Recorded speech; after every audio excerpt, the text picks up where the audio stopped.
ہشام بن عروہ نے بیان کیا، ان سے فاطمہ بنت منذر نے اور ان سے اسماء بنت ابی بکر رضی اللہ عنہا نے کہ رسول اللہ صلی اللہ علیہ وسلم نے فرمایا، خرچ کیا کر، گنا نہ کر تاکہ تمہیں بھی گن کے نہ ملے، اور جوڑ کے نہ رکھو تاکہ تم سے بھی اللہ تعالیٰ اپنی نعمتوں کو نہ چھپا لے۔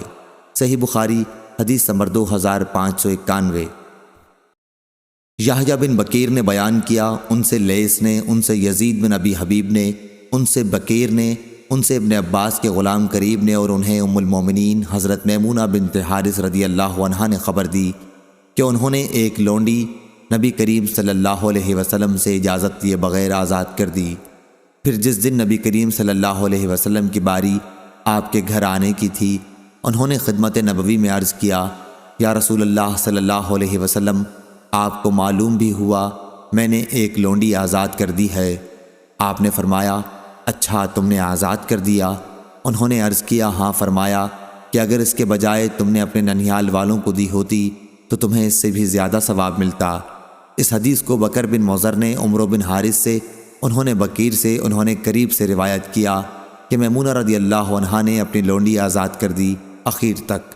صحیح بخاری حدیث نمبر 2592۔ یونس نے خبر دی ظاہری سے، وہ عروہ سے، اور ان سے حضرت عائشہ رضی اللہ عنہا نے بیان کیا کہ رسول اللہ صلی اللہ علیہ وسلم جب سفر کا ارادہ کرتے تو اپنی ازواج کے لیے قرآن اندازی کرتے، اور جن کا حصہ نکل آتا انہی کو اپنے ساتھ لے جاتے۔ آپ صلی اللہ علیہ وسلم کا یہ بھی طریقہ تھا کہ اپنے تمام ازواج کے لیے ایک ایک دن اور رات کی باری مقرر کر دی تھی۔ البتہ آخر میں سودا بنت زمعہ رضی اللہ عنہا نے اپنی باری عائشہ رضی اللہ عنہا کو دے دی تھی۔ اس سے ان کا مقصد رسول اللہ صلی اللہ علیہ وسلم کی رضا حاصل کرنی تھی۔ صحیح بخاری حدیث نمبر 2593۔ اور بکر بن مضر نے عمرو بن حارث سے، انہوں نے بکیر سے، انہوں نے ابن عباس رضی اللہ عنہ کے غلام قریب سے بیان کیا کہ نبی کریم صلی اللہ علیہ وسلم کے زوجہ مطہرہ میمونہ رضی اللہ عنہا نے اپنی ایک لونڈی آزاد کی تو رسول اللہ صلی اللہ علیہ وسلم نے ان سے فرمایا کہ اگر وہ تمہارے ننھیال والوں کو دی جاتی تو تمہیں زیادہ ثواب ملتا۔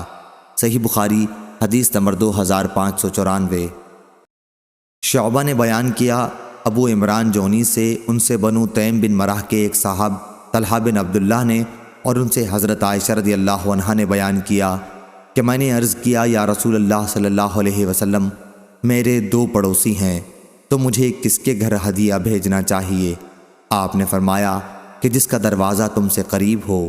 صحیح بخاری حدیث نمبر 2595۔ عبید اللہ بن عبداللہ بن عتبہ نے خبر دی، انہیں عبداللہ بن عباس رضی اللہ عنہ نے خبر دی کہ انہوں نے صعب بن جسامہ لیثی رضی اللہ عنہ سے سنا، وہ اصحاب رسول اللہ صلی اللہ علیہ وسلم میں سے تھے۔ ان کا بیان تھا کہ انہوں نے حضرت صلی اللہ علیہ وسلم کی خدمت میں ایک گور خر ہدیہ کیا تھا۔ آپ اس وقت مقام ابوا یا ودان میں تھے اور محرم تھے۔ آپ نے وہ گور خر واپس کر دیا۔ صاحب نے کہا کہ اس کے بعد جب آپ نے میرے چہرے پر ہدیے کی واپسی کی وجہ سے ناراضی کا اثر دیکھا تو فرمایا کہ ہدیہ واپس کرنا مناسب تو نہ تھا، لیکن بات یہ ہے کہ ہم احرام باندھے ہوئے ہیں۔ صحیح بخاری حدیث نمبر 2596۔ سفیان بن عینہ نے بیان کیا ظاہری سے، وہ عروہ بن زبیر سے، وہ ابو حمید سعدی رضی اللہ عنہ سے کہ قبیلہ ازد کے ایک صحابی کو جنہیں ابو لطبیہ کہتے تھے، رسول اللہ صلی اللہ علیہ وسلم نے صدقے وصول کرنے کے لیے عامل بنایا۔ پھر جب وہ واپس آئے تو کہا کہ یہ تم لوگوں کا ہے، یعنی بیت المال کا، اور یہ مجھے ہدیے میں ملا ہے۔ اس پر نبی کریم صلی اللہ علیہ وسلم نے فرمایا کہ وہ اپنے والد یا اپنی والدہ کے گھر میں کیوں نہ بیٹھا رہا، دیکھتا وہاں بھی انہیں ہدیہ ملتا ہے یا نہیں۔ اس ذات کی قسم جس کے ہاتھ میں میری جان ہے، اس مال زکوٰۃ میں سے اگر کوئی شخص کچھ بھی ناجائز لے لے گا تو قیامت کے دن اسے وہ اپنی گردن پر اٹھائے ہوئے آئے گا۔ اگر اونٹ ہے تو وہ اپنی آواز نکالتا ہوا آئے گا، گائے ہے تو وہ اپنی، اور اگر بکری ہے تو وہ اپنی آواز نکالتی ہوگی۔ پھر آپ نے اپنے ہاتھ اٹھائے یہاں تک کہ ہم نے آپ کے بغل مبارک کی سفیدی بھی دیکھ لی، اور فرمایا، اے اللہ، کیا میں نے تیرا حکم پہنچا دیا؟ اے اللہ، کیا میں نے تیرا حکم پہنچا دیا؟ 3 مرتبہ آپ نے یہی فرمایا۔ صحیح بخاری حدیث نمبر 2597۔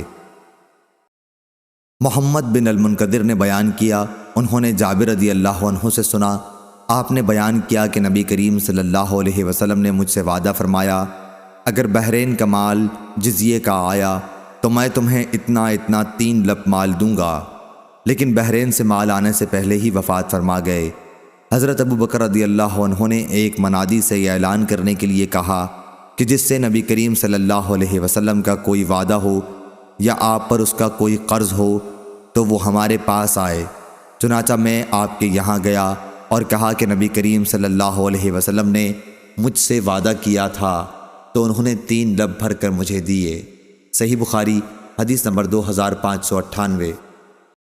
لیث نے بیان کیا ابن ابی ملیکہ سے اور وہ مسعور بن مخرمہ رضی اللہ عنہ سے کہ رسول اللہ صلی اللہ علیہ وسلم نے چند قبائیں تقسیم کیں اور مخرمہ رضی اللہ عنہ کو اس میں سے ایک بھی نہیں دی۔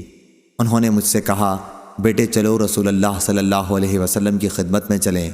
میں ان کے ساتھ چلا، پھر انہوں نے کہا کہ اندر جاؤ اور حضور اکرم صلی اللہ علیہ وسلم سے عرض کرو کہ میں آپ کا منتظر کھڑا ہوا ہوں۔ چنانچہ میں اندر گیا اور حضور اکرم صلی اللہ علیہ وسلم کو بلا لایا۔ آپ اس وقت انہی قباؤں میں سے ایک قبا پہنے ہوئے تھے۔ آپ نے فرمایا کہ میں نے یہ تمہارے لیے چھپا رکھی تھی، لو اب یہ تمہاری ہے۔ مسعور نے بیان کیا کہ میرے والد مخرمہ رضی اللہ عنہ نے قبا کی طرف دیکھا۔ حضرت صلی اللہ علیہ وسلم نے فرمایا، مخرمہ خوش ہو یا نہیں؟ صحیح بخاری حدیث نمبر 2599۔ عبد الواحد بن زیاد نے بیان کیا، کہا ہم سے معمر نے بیان کیا زہری سے، وہ حمید بن عبد الرحمن سے، اور ان سے ابو ہریرہ رضی اللہ عنہ نے بیان کیا کہ ایک دیہاتی رسول اللہ صلی اللہ علیہ وسلم کی خدمت میں آیا اور کہنے لگا کہ میں تو ہلاک ہو گیا۔ آپ نے دریافت فرمایا، کیا بات ہوئی؟ عرض کیا کہ رمضان میں نے اپنی بیوی سے ہم بستری کر لی ہے۔ آپ نے دریافت فرمایا، تمہارے پاس کوئی غلام ہے؟ کہا کہ نہیں۔ پھر دریافت فرمایا، کیا 2 مہینے پے در پہ روزے رکھ سکتے ہو؟ کہا کہ نہیں۔ پھر دریافت فرمایا، کیا 60 مسکینوں کو کھانا دے سکتے ہو؟ اس پر بھی جواب تھا کہ نہیں۔ بیان کیا کہ اتنے میں ایک انصاری عرق لائے۔ عرق کھجور کے پتوں کا بنا ہوا ایک ٹوکرا ہوتا تھا جس میں کھجور رکھی جاتی تھی۔ حضرت صلی اللہ علیہ وسلم نے اس سے فرمایا کہ اسے لے جا اور صدقہ کر دے۔ انہوں نے عرض کیا، یا رسول اللہ، کیا اپنے سے زیادہ ضرورت مند پر صدقہ کر دوں؟ اور اس ذات کی قسم جس نے آپ کو حق کے ساتھ بھیجا ہے کہ سارے مدینے میں ہم سے زیادہ محتاج اور کوئی گھرانہ نہیں ہوگا۔ آپ نے فرمایا، پھر جا اپنے ہی گھر والوں کو کھلا دے۔ صحیح بخاری حدیث نمبر 2600۔